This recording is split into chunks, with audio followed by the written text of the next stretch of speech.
अस्सलामुअलैकुम। आप सबको मेरी तरफ़ से रमज़ान की बहुत बहुत मुबारक हो और अल्लाह ताला से दुआ है अल्लाह ताला हम सबको रमज़ान की रहमतें और बरकतें समेटने की तौफ़ीक दे। और आप सबको पहली सहरी भी बहुत मुबारक हो। अभी हम लोग पहली सहरी बनाने लगे हैं। तो पहली सहरी में मैं बनाऊंगी लच्छेदार बहुत ही मज़ेदार से क्रिस्पी से पराठे। साथ में हम लोगों ने बैंगन आलू बनाए हुए थे, तो उसके साथ जो है ना वो पराठे बनाऊंगी। चाय वगैरह बनाएंगे। तो पहली सहरी है, थोड़ी सी रूटीन बनेगी आहिस्ता आहिस्ता। तो आगे चल के मज़ीद और भी अच्छे से व्लॉग्स आएंगे सहरी के, इफ्तार के इंशाल्लाह।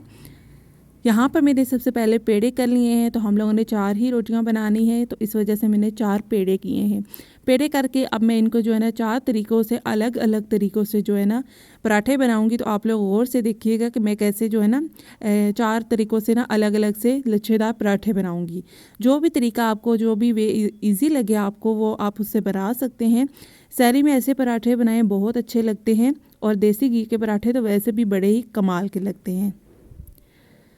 यहाँ पर मैंने एक पेड़ा लिया है, उसको बेल लिया है। बेलने के बाद मैंने उसके ऊपर देसी घी लगाया है। अच्छे से देसी घी को स्प्रेड करेंगे। ऊपर से हल्का सा आटा जो है वो डस्ट करेंगे ताकि ये क्रिस्पी बने। इससे बहुत ज़्यादा क्रिस्पी बनेंगे। अब ये पहला तरीका है, इस तरह से बीच में से काट लेंगे छुरी की मदद से और इसको इस तरह से टाइटली रोल करते जाएंगे। तो ये जो तरीका है ये होटल्स वगैरह पे ना बहुत इस तरह का इस्तेमाल होता है। इसी तरह से जो है ना वो पराठे बनाते हैं। तो मैं आपको आगे चल के बताती हूँ। इतने ज़बरदस्त इसके लच्छे बनेंगे। यहाँ पर इसको हमने इस तरह से टाइटली रोल कर लिया है।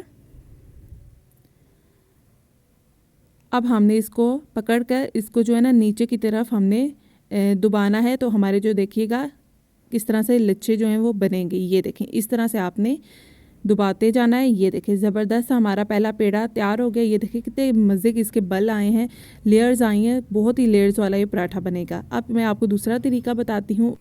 दूसरी रोटी भी मैंने बिल्कुल वैसे ही बेली है और छुरी की मदद से मैं इसको जो है ना कटिंग कर रही हूँ। ये भी एक जो है ना तरीका, इससे भी बहुत लच्छेदार पराठे लेयर्स वाले बनते हैं।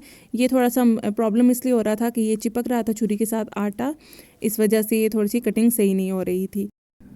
तो आज मैं अभी सोच रही थी कि मैं तो आपके साथ ना वो पठान होटल वाले सारे ही तरीके शेयर कर रही हूँ लच्छे पराठों के। जैसे वो खान भाई बना रहे होते हैं ना, अक्सर कहीं होटल के सामने से गुजरे हैं तो वो बना रहे होते हैं। तो ऐसे मैंने कहा आज मैं बना रही हूँ और आप लोग देख रहे हैं।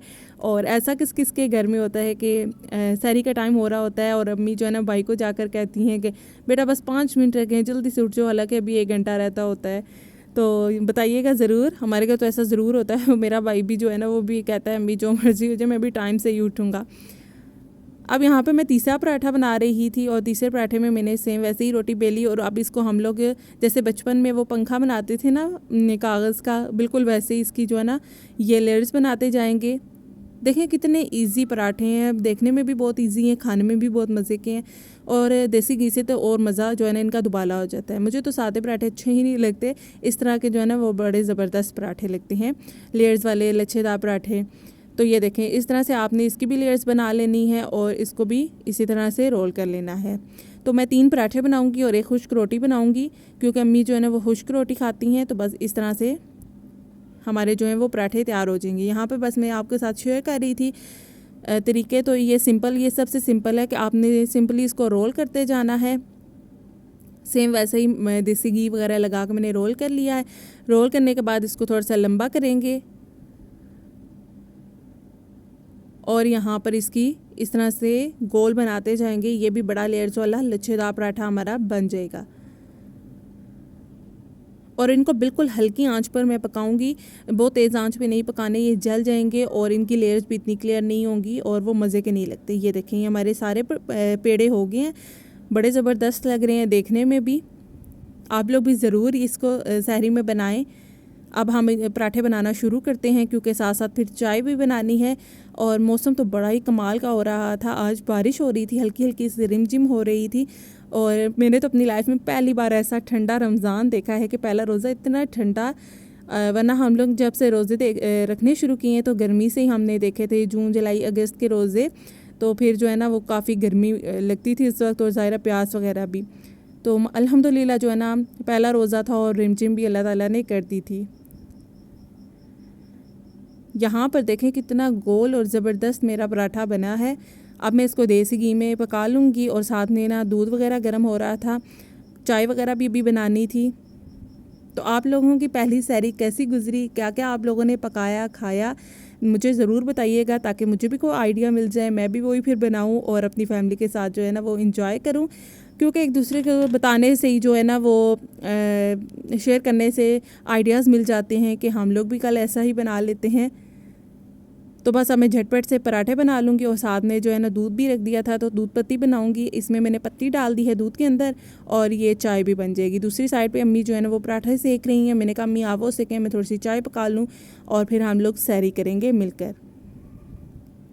तो आप सब भी जो है ना रमज़ान में अच्छा सा बनाएं खाएँ और अल्लाह ताला से खूब सारी दुआएँ करें, क्योंकि ये बहुत ही बरकतों वाला महीना है। यहाँ इस महीने में हर दुआ कबूल होती है। तो यहाँ पर चाय भी बन गई है। बस अब हम लोग जो है वो सहरी करेंगे और सहरी करने के बाद जो है नमाज़ वगैरह पढ़ेंगे।